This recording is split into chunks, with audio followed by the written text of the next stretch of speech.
放心，我没事。直接进入主题吧。你找我的目的是？我们公司是真的很有诚意，想跟安盛集团合作，所以我希望你可以全养董事长，不要因为对我还有父亲的偏见而错失这绝佳的商机。至少我们应该坐下来好好的谈一谈。你都已经很清楚爷爷的个性了，还是不肯死心吗？我到最后绝不轻言放弃。就像你对那个女孩子一样。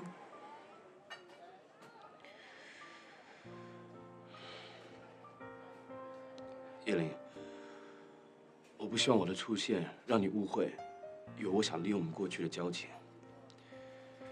对不起，我不该找你来的。张先生，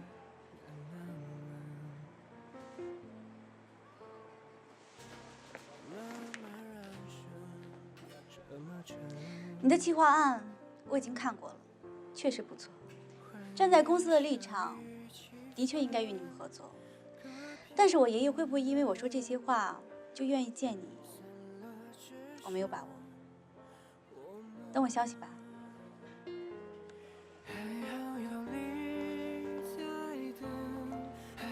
不算陌生，也不太冷，寂寞不剩，还有幸福可能，还好你也在等，回应我的预选，一盏路灯，两个孤魂，我们。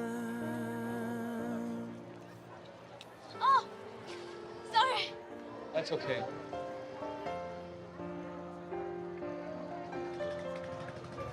Sorry. You just look very much like an old friend of mine.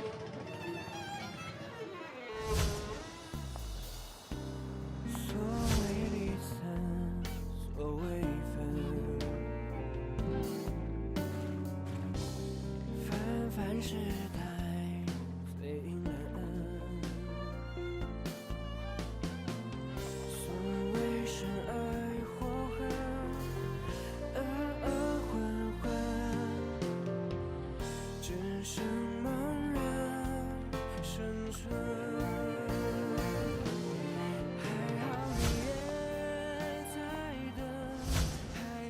我到底做错了什么？为什么要跟我分手？你没有错，错的是我，是我太自私了，我不应该，我不应该因为你的眼睛像他，而在你身上寻找他的影子。所以我只是一个替代品使，从来都没有爱过我，对不对？对不对 Teresa，I'm sorry， 我们就到这里吧。趁你还爱得不深，趁我还理智的时候。你怎么知道我爱的不深？你怎么知道？你怎么知道？你怎么知道？就像彼此眼神，是也没法信任，就跟你沉沦。I'm sorry。为什么？一种温存，两个灵魂，我们。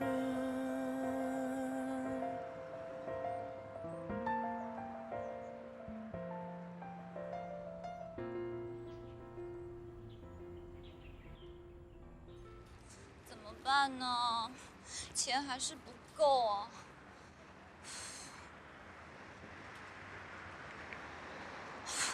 不行不行，绝对不可以跟叶玲借钱的。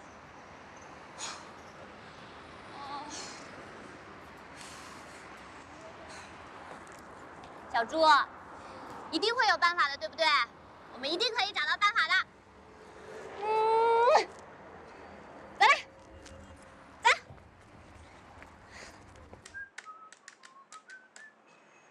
哎呦，你好，你好，难得见你亲自过来。小朱呢？啊，出去散步了，一会儿就回来。啊，要不要我打个电话给带他出去的小姐，叫他们早点回来啊？没关系，慢慢来。好好好啊，你随便看。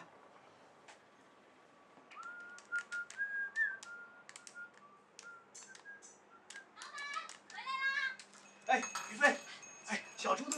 老板，你知道吗？今天小猪又学会新花样了。继上次的舞龙舞狮晃头晃脑之后，他今天更加厉害了。哎，先是旱地拔葱，然后又是后空翻腾2周半，你说他是不是很厉害？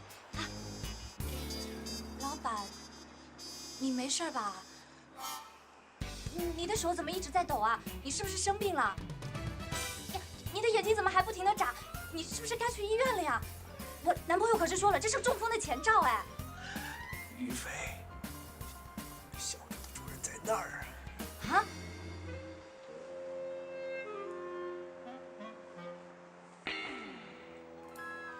好巧，我们又碰面了。没想到你就是那个瞒着主人偷教小猪把戏的宠物店店员。握手、倒地装死，我都勉强能够忍受。但跟舞龙舞狮一样，身在空中翻转，这有一点过分吧？我怎么过？麻烦你给我搞清楚，我是送他来宠物店洗澡散步，不是送他去培训队学技能的。我告诉你，像他那么聪明，我就不明白你为什么非得把他当猪一样养呢？哎，对不起，对不起，他开玩笑的。哎呀，于飞，你怎么回事啊？我对刘小飞都能好好的，这可恶啊！老板，你不知道，我跟他之间结合了太多的私人恩怨了，你别。对不起，我们之间没有任何私人恩怨。不管之前你对我什么误解，但请你牢牢给我记清楚，我养它不是为了让它学一些取悦人的把戏。那你怎么没有想到，当初你给他取名叫3只小猪的时候，这个名字更让人发笑呢？你知不知道，他聪明的像一个5岁的小孩一样，每次别人取笑他的时候，他都会很自卑、很不自信。你作为他的主人，你知道吗？我教他这些把戏，并不是让他取悦别人，而是提高他的自信，你懂吗？帮他取什么名字是我的自由，关你屁事！像你这种不懂得尊重客人的员工，看来我要慎重考虑要不要换家宠物店。不要把这件事情来威胁我。我告诉你，现在不是客户最大，是不干最大，大不了我辞职就是了。呀，于飞，你好好说话吗？你干嘛要这样嘛？老板，这件事情是我不好，我本来就有非要辞职不可的理由，现在只是更加坚定了我的决心。我不想让你为难。哼，草莓族啊！你说什么？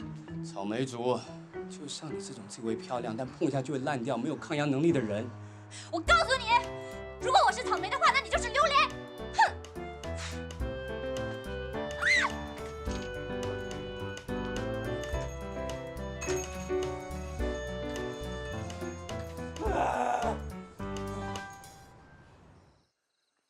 这几天，这几家分店你逛得怎么样了？还不错啊。对了，爷爷，您说过等爸妈回来那天，想请一些熟人来家里吃便饭。我想请于飞来，您觉得怎么样？当然好了。看来爷爷很喜欢于飞啊。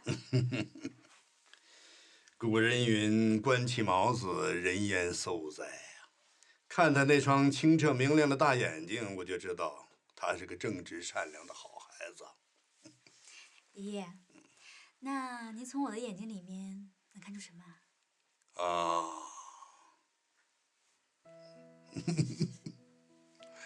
我看出你心不在焉，正在寻找时机，开口想跟我说点什么。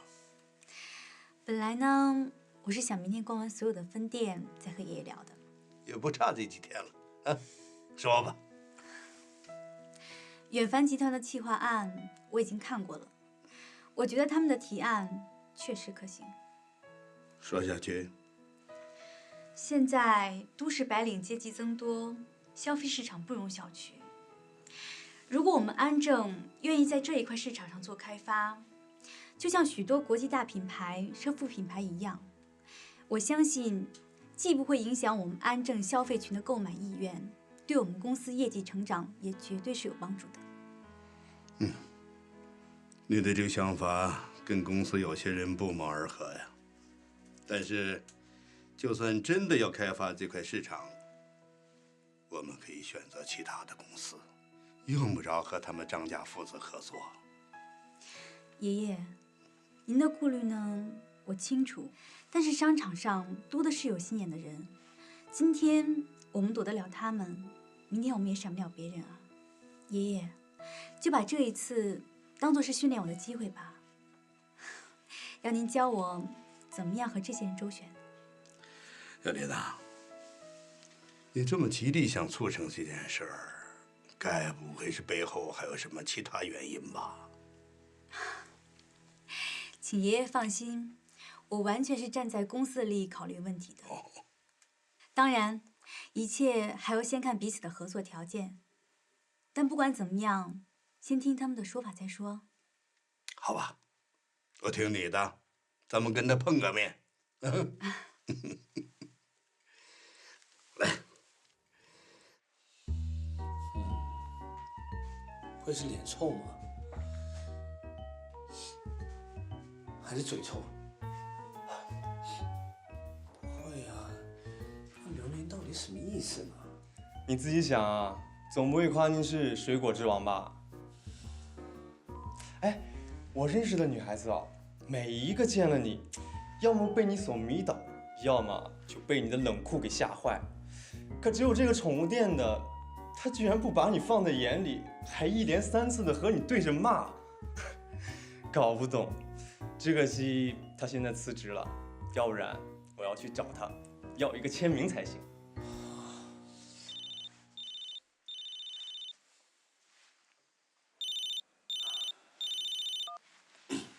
喂，张先生吗？是。我爷爷已经答应要见你一面了，但事情能不能成，还是未定数。你放心，我一定会尽我最大的努力去展现我的诚意。不管这事情有没有成，还是谢谢你帮这个忙。在商言商没什么好谢的，说不定你听到我的条件以后会后悔谢过我。只要愿意谈，就是好的开始。好，我会准时到府上的。再见。是叶小姐打来的电话，说杨董同意见学长了。哎，恭喜学长，恭喜学长！看来学长的魅力在叶小姐这儿又扳回一城啊。记住，生意跟感情是2回事，别混为一谈，知道吗？哦。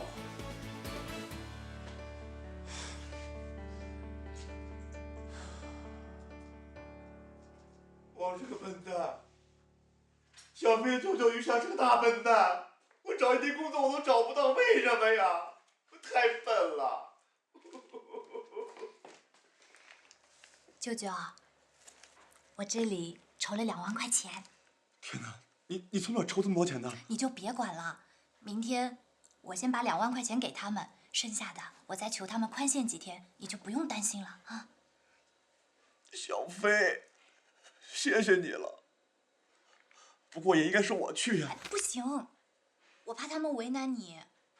瞧你说的啊，好像他们不会为难你一样。不行，我不能再拖累你了，大不了让他们再揍我一顿吧。反正我当了一辈子群演，别的不行，我能扛打呀。舅舅，你别劝我了，小飞，祸是我惹的，后果应该我来承担，我总得自己做点什么吧。如果你真想做点什么，就答应我一件事情。好啊，你说。不要再把你的创口贴贴成8字眉了，那样真的会倒霉的。有吗？还没有啊。舅舅，当年为了我妈的病，你放弃了大好的机会，你都没有抱怨过什么。妈都过去这么久，不要提了。我知道，在你心里，最在乎的是我和妈。让你拿功成名就换取这份亲情的话，你是绝对不乐意的。所以我也和你一样，你就不要再说什么拖累我的话啦。外甥女帮舅舅，就像羊吃草，是理所应当的。羊吃草，那上辈子你是羊，我是草，你把我吃了，所以老天可怜我，觉得我做好事就给了我这么好一个外甥女，是不是？什么跟什么呀？明天我去，不要跟我争了。妈，你怎么这么晚回来呀？学校明天有大型活动，有很多要准备的。啊，对了，于强，啊，你明天去学校帮我忙啊。我去吗？怎么了？你有事儿啊？妈，舅舅是怕他的眉毛把小朋友吓到了。嗯，还是我陪你去吧。你明天还不得去上班吗？我辞职了。辞职了？为什么？你头2天不说做得挺开心的？他那工作辞就辞了吧，反正每次回来都一身臭味儿，我也受不了。有什么工作做完以后会香的？你告诉我。有啊，卖香水、卖香油、卖香。你得了吧！就是你个舅舅没有做好榜样，才让你这个外甥女儿做什么都做不成。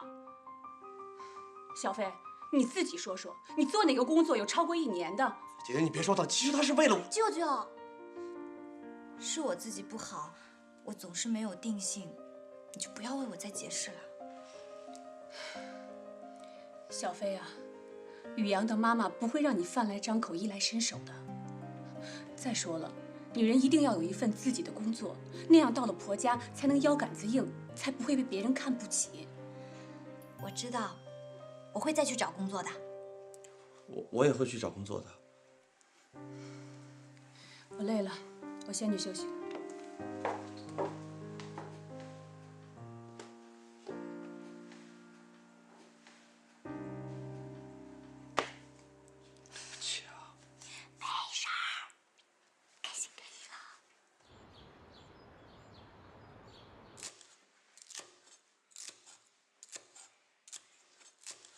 舅舅那边也不知道谈得怎么样了。小飞，快点去啊，还有好多事要做呢。啊，汪姐！哎，早餐准备好了没？哦，来了啊！啊，快点！哎。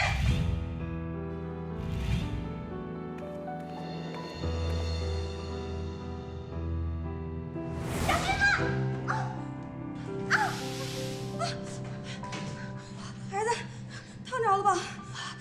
没事。妈，你没事吧？你有没有烫到啊？我没事，你没事吧？我没事。去抱抱吧。王阿姨没事的，就烫了一下下，我拿凉水冲一下就好了。没事没事。快出！真的没事，不碍事了，就一点点小烫伤。啊，今天那么多人，那么大的场面，咱们竟然没有出错。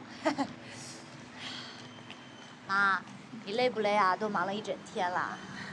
有点累。回去我给你捶捶。你的手还疼吗？我的手没事啦，在宠物店工作的时候，偶尔被狗咬上一口，那比这可严重多了。没事的。我在厨房待了一辈子了，该怎么防护比谁都清楚。以后再遇到这样的危险，不许再扑过来了，知道吗？啊。妈，你都累一天了，挺辛苦的。要不然我再给你按按肩，我上次新学了一招，我觉得挺好用的。妈，你在看什么呀？走，进去看看。哎，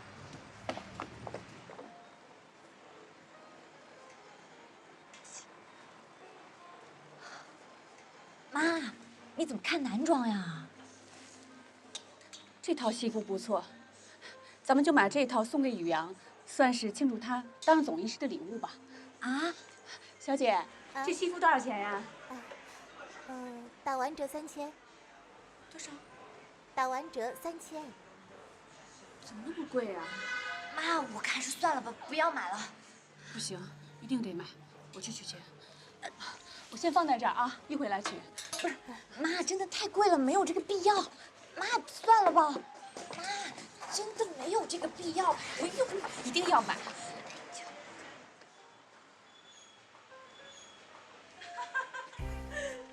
谢谢光临，请慢走。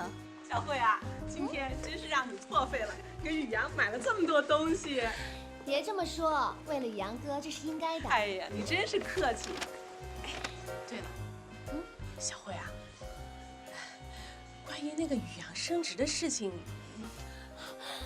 伯母，你放心，主任跟我爸是很好的朋友，只要我跟我爸说一声，宇阳哥是我要嫁的人，那一切就没有问题的。妈，啊，好，咱们回去啊，赶紧让他试穿这些衣服。好。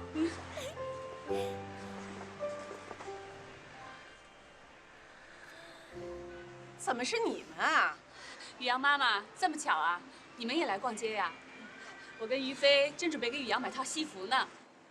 不用麻烦了，宇阳哥的衣服从头到脚我已经全部都买齐了。你是？让我来介绍，这位是小慧，是我们家宇阳将来要娶的结婚对象，也是我唯一认定的儿媳妇儿。妈，宇阳他不知道这件事情，回去我再跟你解释。哎，等一下，俗话说择日不如撞日，我看啊，就趁今天这个机会，我们大家把话都说清楚了吧。我呢，是绝对不会让宇阳娶于飞的。我看你也好好跟你女儿说说，让她趁早死了这条心吧。年轻人的感情呀，不是咱们做长辈能说了算的，咱们也别插手，让他们自己决定吧。你们想高攀，当然这么说了。我这个当妈的必须为我儿子考虑。宇阳妈妈，当年宇阳考上医学院，你来给我借钱给他交学费的时候，你可不是这么说的啊！你当年说，只要他们两个有意思，你是不会反对的。少拿过去的事儿来压我啊！这些年我们家宇阳给你看病，那些医药费也抵过那笔钱了，没准儿还有富裕呢。就是啊，你们这对母女死缠宇阳哥不放，不就是以后想要过好日子吗？想要多少钱跟我说，我给你们就好了。刘小慧，我跟你说过多少遍了，感情的事情不是拿钱就可以买到的。我说可以就是可以，世界上没有钱买不到的东西。钱你给得起，那对人的承诺跟信义呢？你给得起吗？你告诉你，如果宇阳为了钱能对我们背信弃义的话，那么在见到更有钱的富家女，也一样对你翻脸无情的。你管好你自己女儿吧，到时候弄得跟你一样，弄个私生子出来，还说到我们头上来。夏妈妈，我妈妈含辛茹苦把我养大，她对我的付出并不比你对宇阳的少。你可以不喜欢我，但是请你不要羞辱我妈。妈，说什么我都可以忍，但是伤害到你，我就不可以。小飞，你看看这什么样子嘛，对长辈这么没礼貌，就凭这点啊，我也不会让我们家宇阳娶她的。小慧，我们走。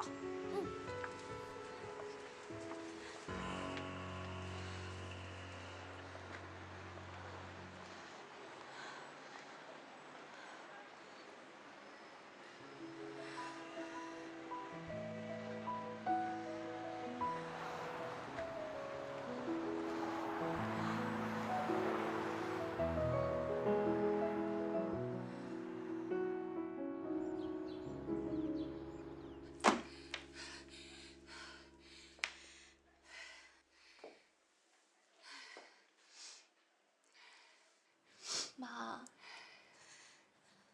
对不起，因为我的事情让你受委屈了。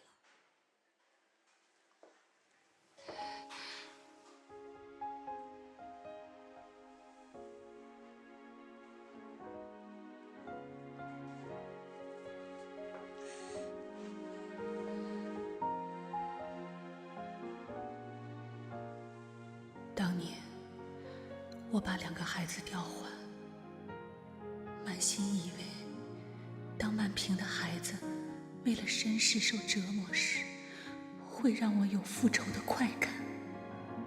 谁知道心里的苦却是一样的。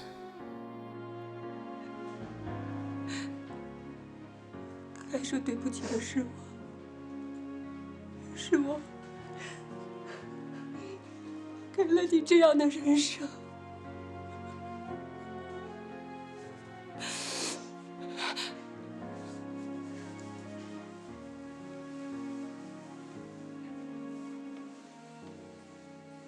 小飞，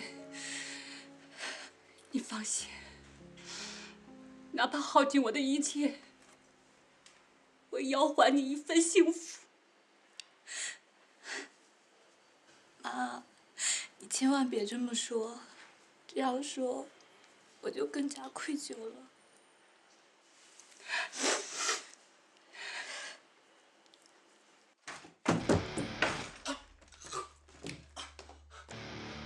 啊，这里没人啊！家里没人，走。你还演呢？啊？小姑娘，不是说好今天还钱的吗？啊？说话不算话哦。怎么回事啊？看来你就是那个说话能算数的人哈。行，我们找你谈也行。你们出去好不好？我妈她身体不好，你不要在这胡闹。江湖上的事儿，咱不能伤及家人呐。啊，什么江湖上的事儿啊？啊！这老小子骗了我们5万块钱，小姑娘说帮他还，但是呢，只送来2万。你说这是什么事儿啊？不是5000吗？怎么变成5万了？于强，哎，你弟弟不争气呀！一会儿你们关上门来，要打要骂那是你们家事儿，我管不着。但是在这之前，是不是先把我们的钱给还了呀？还是啊。苏大子，这就是我。他欠你的钱，我1毛也不会替他还的。有本事你把他活剥了，不要为难我们母女俩。妈，不要再说了。这么多年，我们帮他解决多少问题了？这次我说什么也不能，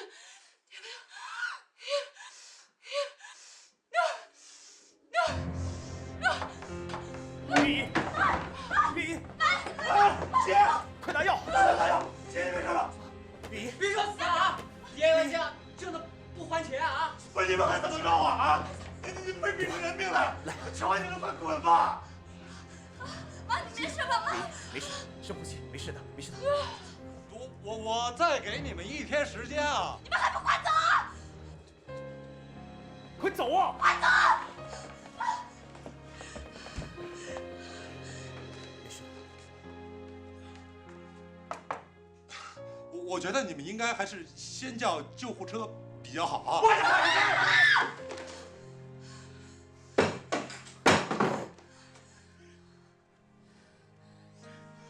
姐，对不起。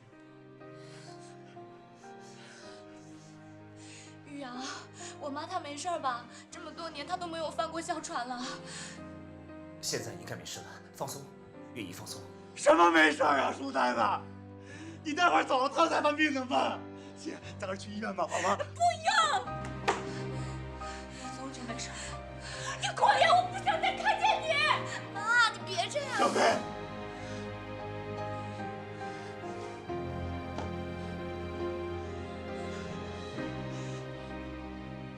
都是我不好，我活该。小飞，照顾好老妈啊！姐，你别生气了，身体重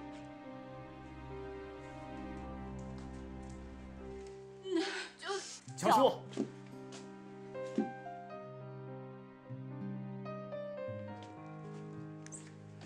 强叔，强叔。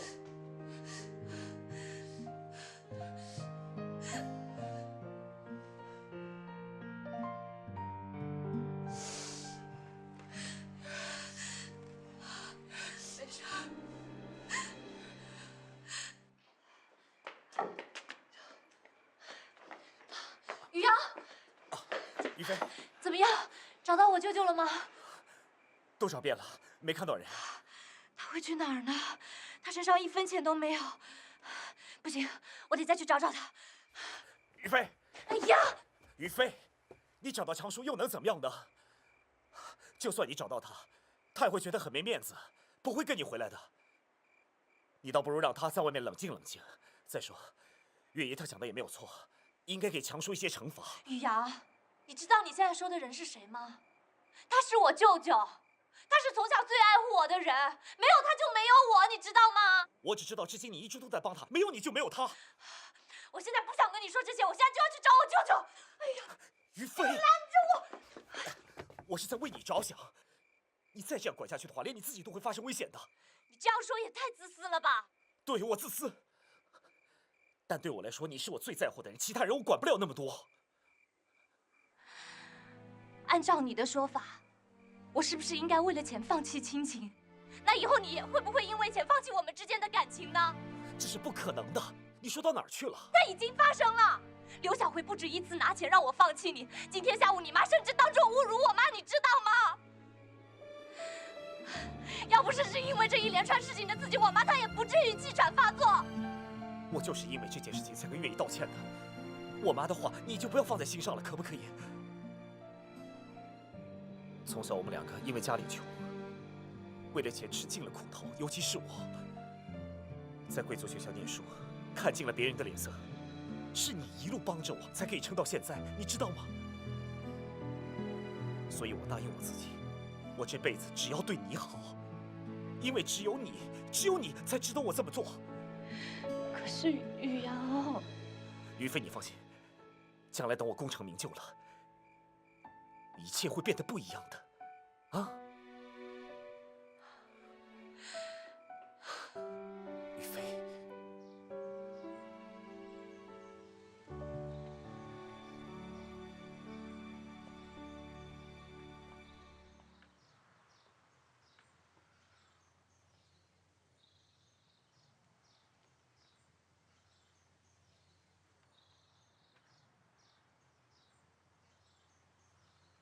爷爷，这已经是我第2次看见于飞被刘小慧欺负了。我从来没有想过，原来钱可以这么伤人。我现在终于能明白，为什么月姨当年那么反对我跟于飞交朋友了。没钱的人呐，因为钱受尽屈辱；有钱的人呢，何尝不是为钱而烦恼啊？小林，趁这个机会，爷爷要提醒你啊。接近你的人，他们究竟是为了你的财产，还是真心和你来往？这个问题，终究会成为你这辈子摆脱不掉的疑问呢。爷爷就是这么过来的。我知道了，爷爷，我明白你的意思。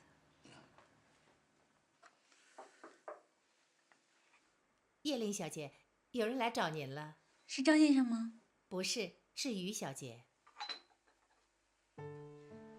对不起，我实在是没有办法了，才来找你商量的。我想问你借点钱。你需要多少？3万。好啊，我现在身上没有现金，一会儿处理完事情，我们一起去取，好不好？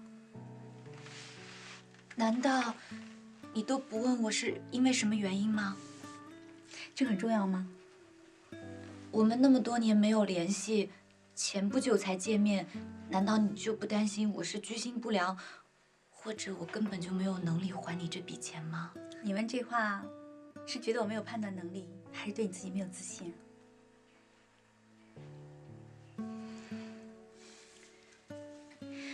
你要是那种人的话，当年就不会为了要不要接受我一双鞋子而犹豫再三，也不会在我妈要给你钱的时候毫不犹豫地拒绝。我知道，很多人长大以后会改变心性，但我知道你没有。你为什么可以这么肯定？一个会捍卫自己的感情，又誓死保卫自己母亲尊严的人，我有什么理由不相信呢？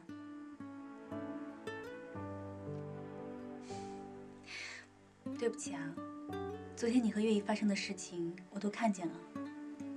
我本来想出面的，但是我怕没帮成你，反而害了你。太好了，谢谢你，叶琳，真的太谢谢你了。你放心，将来有需要我帮忙的地方，我一定可以做到。不管是上刀山下火海，我一定愿意去做。真是为难我了，我上哪升刀山跟火海啊？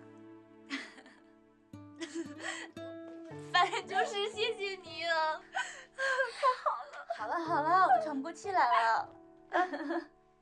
哦，太谢谢你了，真的太感谢了。董事长，喝茶。哎，我去开门啊。还约了客人啊，我在是不是不太方便？没关系。董事长，张先生来了。杨董事长，怎么又是你啊？你们认识？爷爷，不认识，但算熟。这怎么回事啊？杨董事长，我和这位于小姐，我们只是有过一点小小的误会而已。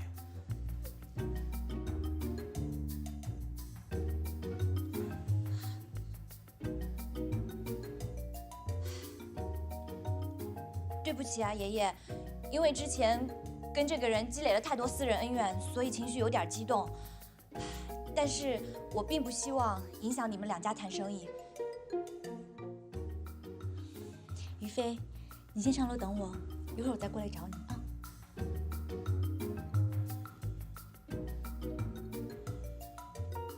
爷爷，那我先上去一会儿。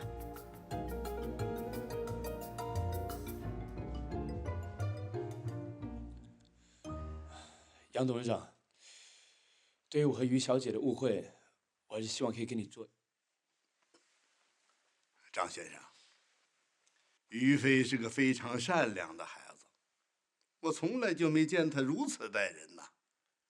这今天真是奇怪了。我倒想听听他对你的说法。至于生意上的事儿，以后再说。也没那么急嘛，你说是不是？我们公司还是很希望可以跟安正集团合作，但因为贺凡处事不周，让你误会了，再次表示歉意。我过几天再来拜访您吧。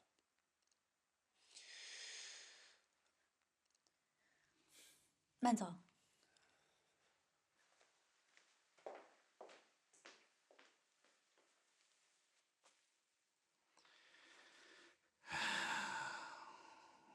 是个沉得住气的年轻人呐。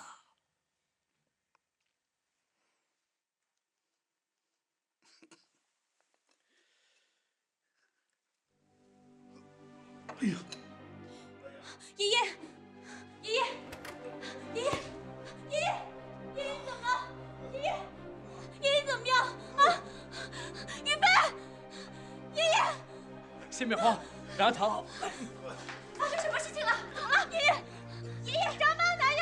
爷爷，来，爷爷，爷爷，爷爷，你坚持住。爷爷，你忍着点儿，就快到了。爷爷，你坚持一下，我们就快到医院了啊。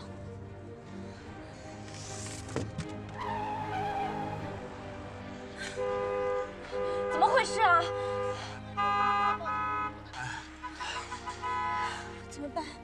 爷爷脸色越来越难看了。爷爷，坚持一下。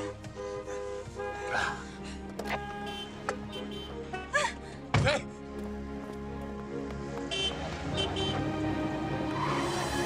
小谁？于飞，快点儿，这边快点儿，救爷爷要紧，快啊，快点儿！快点，快点，快走！快点，对不起，对不起，不好意思，对不起，对不起，真的很抱歉，对不起，对不起。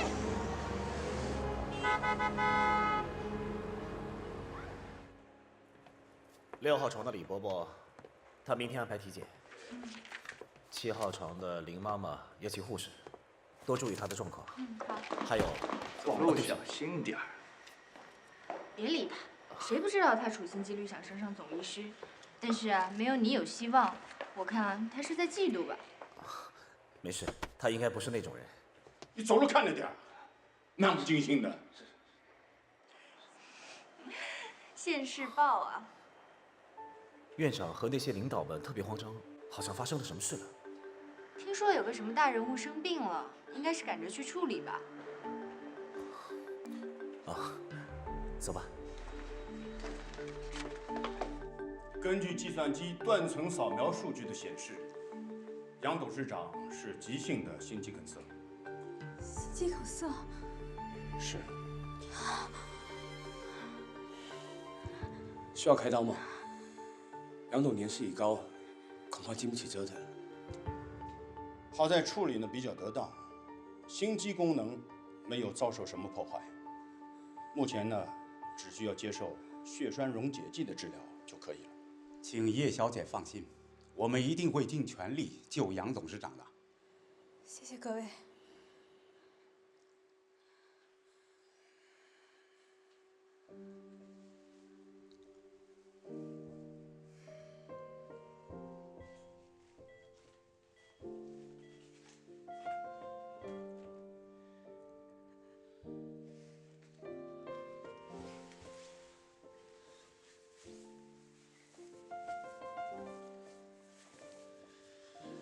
这冷气强，闭着吧。